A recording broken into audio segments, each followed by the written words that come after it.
Hello there, friend. Welcome to Start Early Today, your daily dose of mindfulness and positivity. Good morning, everyone, or shall I say, whatever time zone you are in. Good evening, good night, because there aren't any rules, because we're so interconnected through this power called the internet. And I'm Paolo. And I'm so glad that you're here with me in this moment in time. Thank you for choosing to tune in. Whether you're sipping your coffee, commuting to work, or enjoying a quiet moment at home, let's take a few minutes together to cultivate a sense of mindfulness and presence as we begin or end our day. Today we're diving into the power of mindfulness. You may be wondering what mindfulness is exactly at its core, but mindfulness is the practice of being present in the moment without judgment. It's about fully experiencing our thoughts, feelings, and surroundings. And it's a way to be truly immersed in this gift of life. Sometimes we just get into this autopilot. We just rush into getting things done, and we get to miss all the beauty that surrounds us. And sometimes we get to miss the point too. We miss the point of why we're doing the things, to get into the feeling, to get into why we're here. Why are you doing the things that you are doing? Why are you performing the way that you do? And we can always set an intention so that our resonance is full of positivity, is on a positive tone, so that we are pulled by this inspirational power rather than constantly being pushed by demands. Know that you're already complete as you are, and everything that you do is an outpour of your originality, an outpour of your divine blueprint, and it is special. So be mindful if you're comparing yourself to others or trying to be something that to be something that is not authentically you. Be mindful of that. Always be curious if you're aligned to your highest purpose. Okay, let's talk about the benefits of becoming mindful. It's best that we start our day on a mindful practice. And here are some benefits. You can have a reduction in stress by taking a few moments to breathe and to dedicate in centering yourself. You can lower your stress levels. You can, like Dwight from The Office, you can control your heart rate. You can lower it down by extending the breaths. Take deep, long, resonant breaths. Calms the nervous system. It already shifts us from the sympathetic to the parasympathetic, and when we are shifted to the parasympathetic nervous system, that is where healing occurs. That is where all of the intelligence of your cells manifest its powers to produce its healing properties, because it is in regeneration mode. So you can cultivate a resting mind even though your surroundings are chaotic. Just being with the breath and being not attached to concepts and thoughts and thinking. It is our choice to think about thoughts, and when you think about thoughts, subsequently it will then become your belief, and it will stir up some emotions, and your chemicals change. And this can be used for being productive, changing things in the world, but being on this adrenal fight or flight tense situation or tense setting is taxing on the body. It's not sustainable. Okay? So be mindful if you're in a constant busyness. It gets addicting, the feeling of being busy. We can be addicted to the feeling, the dopamine of being productive, because it produces dopamine once you achieve some things. But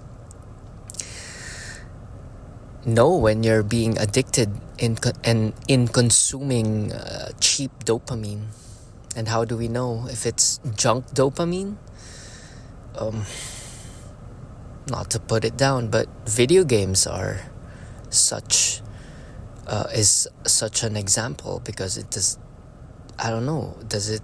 If that's your goal in life, if that's your main objective, if that's your ultimate source of fulfillment, go for it.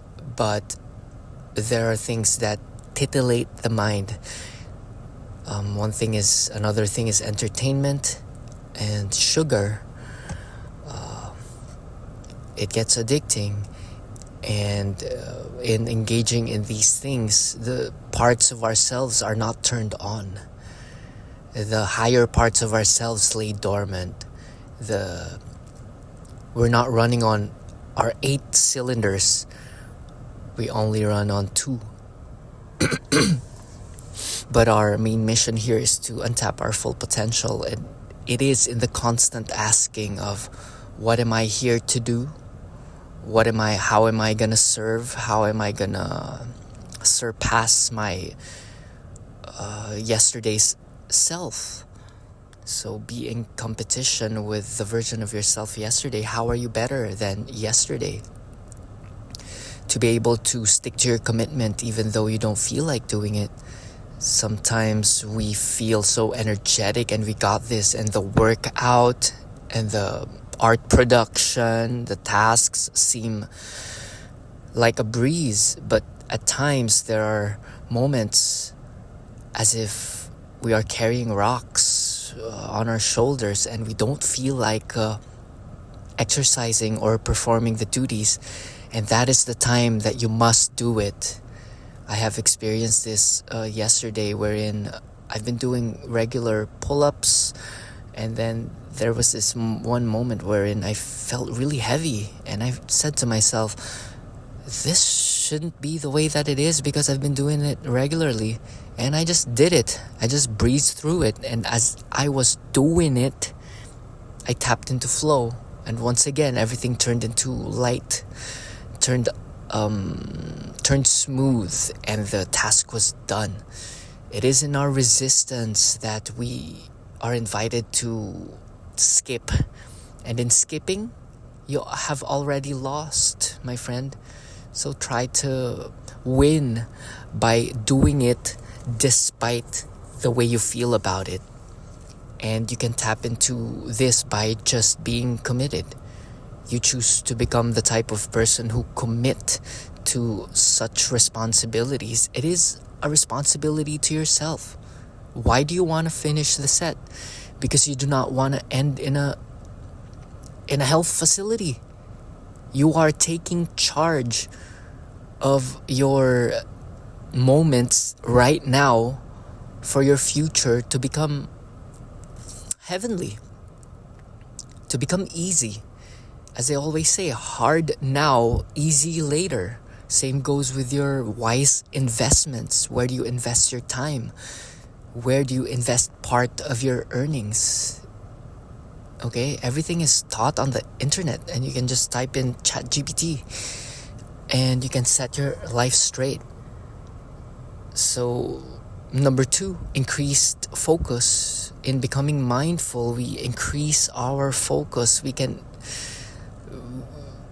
be really clear on what is important in our lives, doing only what is essential, running our days through the Pareto principle, the 80-20 principle, looking into the 20% that brings the 80% of the results, and switching, allocating energy and time to those 20%, doubling down on what works and reaping the results.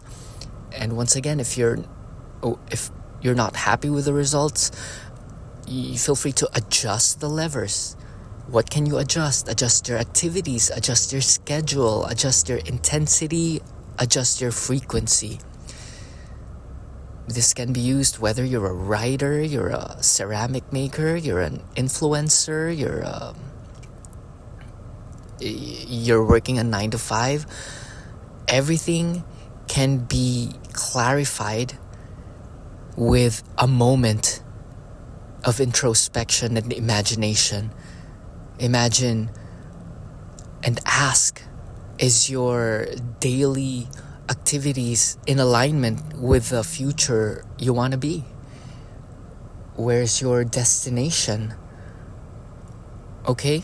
So increasing the focus is very important. So take a deep breath in, close your eyes, and just imagine where you are right now, and imagine where you want to be. And imagine where you want to be your future self embodied in your present. Imagine it in your hands, in your head, in the place, the people that you're in touch with.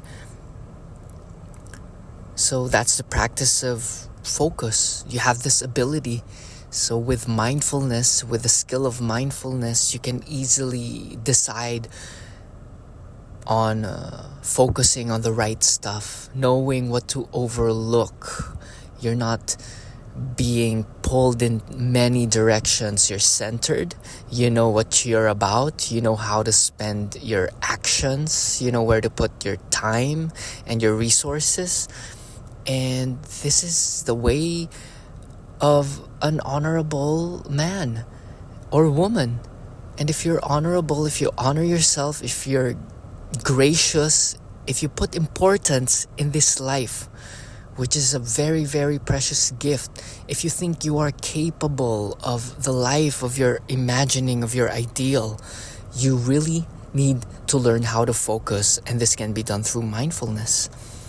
And number 3, emotional balance. You are going to be balanced emotionally. Most times we are so clouded, we are so drunk by our emotions, taking things too personally and emotionally. It leads you away from your higher self, from your highest purpose, from your infinite capability. Being too emotional with stuff is like controlling the ocean. And you can manage this by becoming watchful of what you think. Because for a thing to become an emotion, it had to be a thought first and a belief. So in stopping, in becoming mindful, and in questioning, is this really serving me? Is this really part of my journey? Is this emotion of anger and frustration serving me? Yes, it can. Yes, it can if we are mindfully channeling it towards productivity, towards pushing the needle, no matter how small it may be, towards your dream life. Are you a dream best-selling author? What is that blank page doing? Stare at it and put some lines on it. If you're a musician, where's your song? Song of the day. So use these emotions to create. Use your shadow side to process and get to know yourself even more. Starting your day with mindfulness allows you to acknowledge your emotions and set a positive tone. Using your emotions as a tool to achieve equanimity. Process it. If there's an imbalance there, process it through physical exercise, process it through creativity, express it through speech. Go punch some punching bags if needed to arrive at equanimity, to arrive at balance. Balance is so important, and it is equal to mindfulness.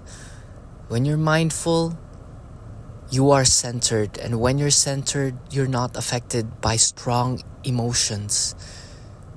And strong emotions can just be watched. Watch your emotions. It's just a feeling around a thought. It's just a feeling around a concept, a story. You have become a fanatic of the story. That's why you have become emotional. And where is it leading you? Your blood pressure is rising. Your head is hurting. You're not collaborative with your peers. So in a place of equanimity, this is where we are in the state of balance emotionally, and this can be done through being mindful. Be mindful, see it, see where you are, see how you are interrelated energetically to everything, and be an effective human to yourself. And there's so many things that you can become that is so much better than you are right now. But this is not to dismiss or disregard what you are. What you are is beautiful, but nothing is static. You are either progressing or regressing, and it just feels so much better to progress physically, progress mentally, progress emotionally. So take a deep breath in through your nose and hold it for a moment, and now exhale slowly through the mouth. And let's do that again. Inhale deeply and hold and exhale. Everything is just breathing. That's the whole reality of what we are. We are just humans breathing, either standing, laying, sitting, or walking. That's the whole truth. All the others are just stories. So go back to the truth, that which is just breath. Everything is simple. If you have a dream, there's a way, but you're gonna have to walk the path. And when you walk the path, the blueprint, the framework, it appears through people. Just follow a person, ask him how he did it, and do the same thing with your own flair. And sprinkle your own originality, and other doors will appear, and other role models and mentors will appear, and you're gonna be taught once again, and apply those teachings and unlearn the things that are not needed. It's a fun game, my friend. And make time to reflect and act.